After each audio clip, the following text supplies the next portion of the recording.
अब रूस के वॉर जोन कुर्स्क में हारने के बाद ज़ेलेंस्की बहुत ज्यादा तनाव में हैं। लेकिन उनकी टेंशन कम करने के लिए पोलैंड ने ट्रंप के सामने बड़ी मांग रख दी है। पोलैंड चाहता है कि अमेरिका अपने परमाणु बम उसके मिलिट्री बेस में तैनात कर दे, और डर है कि अगर ऐसा हुआ तो पुतिन पूरे यूरोप के साथ आखिर क्या करेंगे।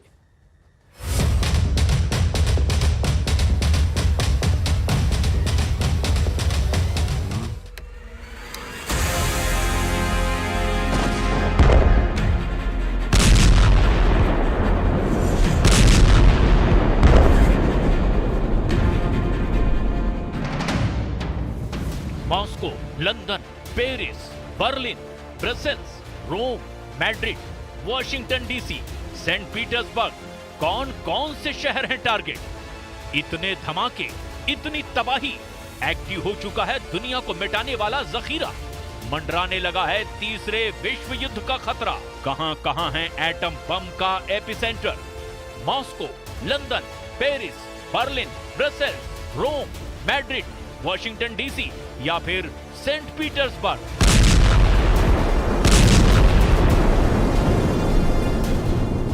चौबीस घंटे के अंदर यूरोप में ऐसी डिमांड उठी है जिसे पूरा करना डोनाल्ड ट्रंप का सबसे बड़ा चैलेंज बन चुका है।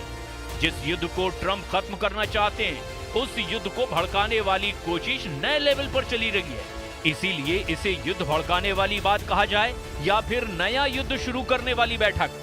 यूरोप में जब से ज़ेलेंस्की को बचाने वाली मीटिंग हुई है, तब से यूरोप के 3 शहरों को लेकर पुतिन के गुस्से वाला मीटर बहुत हाई है।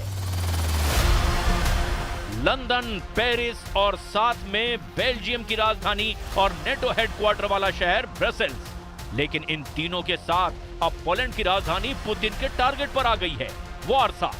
क्योंकि पोलैंड के राष्ट्रपति आंद्रे दुदा ने अमेरिका से कहा है कि तुम हमें परमाणु बम दो, हम यूरोप को पुतिन के खौफ से आजादी देंगे।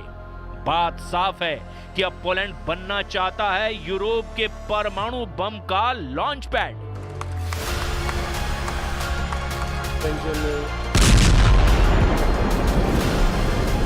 पोलैंड क्यों पुतिन को परमाणु टक्कर देने वाला लॉन्च पैड बनना चाहता है, इसे समझ लेना भी बहुत जरूरी है।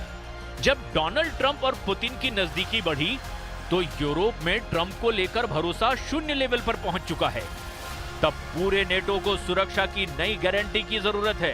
पुतिन से बचने के लिए एटम बम सबसे बड़ी गारंटी माना जा रहा है।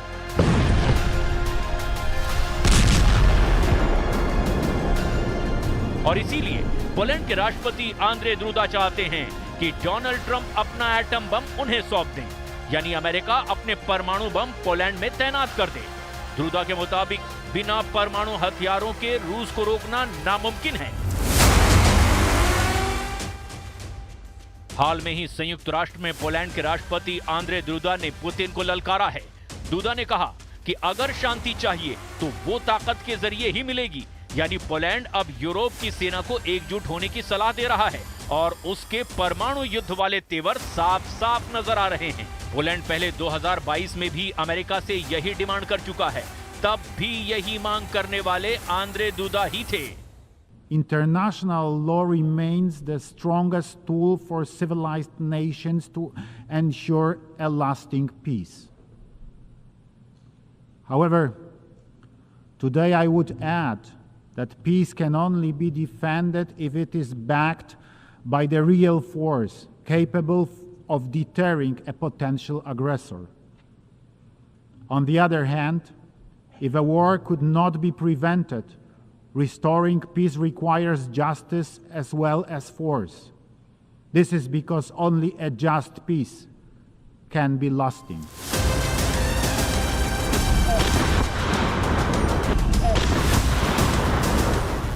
यूरोप का देश पोलैंड नेटो का अहम हिस्सा है। पोलैंड की पूर्वी सीमा यूक्रेन से मिलती है और पुतिन के दोस्त बेलारूस से भी मिलती है। पोलैंड रूस के युद्ध को लेकर के बहुत डरा हुआ है। पोलैंड को लगता है कि पुतिन की युद्ध वाली लिस्ट में यूक्रेन का पहला नंबर था और अब दूसरा नंबर उसका होगा। पोलैंड की दलील है कि पुतिन अपने परमाणु हथियारों को बेलारूस में तैनात कर चुके हैं। ऐसे में पोलैंड भी परमाणु बम की मेजबानी के लिए तैयार है। इसमें कोई शक नहीं कि पुतिन के युद्ध को लेकर पूरा नेटो तनाव में है। पोलैंड तो यूक्रेन के बाद पहला फ्रंट है जहां लगातार नेटो की सेनाएं एक्टिव रहती हैं। राष्ट्रपति आंद्रे दूदा की परमाणु बम वाली डिमांड का समर्थन पोलैंड के प्रधानमंत्री डोनाल्ड टस्क ने भी किया है। Bardzo by mi zależało, i to nie jest, czy to jest taka dla mnie też oczywista też racja stanu państwa polskiego, abyśmy formułowali pewne oczekiwania, kiedy robimy to publicznie, wtedy, kiedy mamy pewność albo mamy powody, żeby być przekonanym, że tego typu apele czy wezwania znajdą posłuch i że adresat w tym przypadku administracja amerykańska, prezydent Trump jest przygotowany na pozytywną reakcję. Poland का focus बिल्कुल साफ है। जमीन Putin की, परमाणु बम Trump का और फोड़ेगा Poland. क्या पोलैंड में एटम बम वाला नया लॉन्च पैड तैयार हो चुका है? क्या पोलैंड बनने जा रहा है नेटो के परमाणु बम का सबसे बड़ा एक्टिव अड्डा? क्या पोलैंड करेगा पुतिन पर वार? क्या पोलैंड फोड़ेगा अमेरिका का परमाणु बम?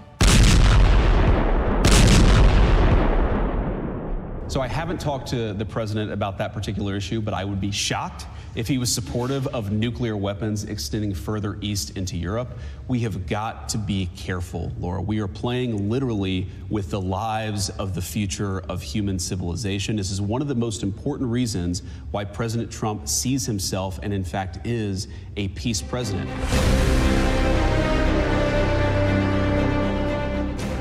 सवाल ये है कि यूक्रेन के बाद अगर पुतिन की फोर्स पोलैंड की तरफ बढ़ती है तो क्या नौबत परमाणु युद्ध की आ सकती है?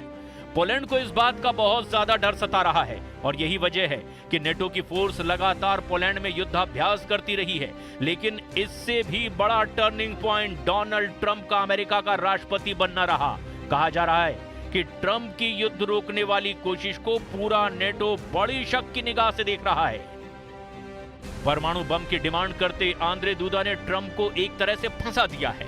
पोलैंड के राष्ट्रपति आंद्रे दूदा बताना चाहते हैं कि यूरोप को बचाना ट्रंप की जिम्मेदारी है और अगर डोनाल्ड ट्रंप ने बटन नहीं दबाया तो वो परमाणु बटन दबाने से परहेज नहीं करेंगे।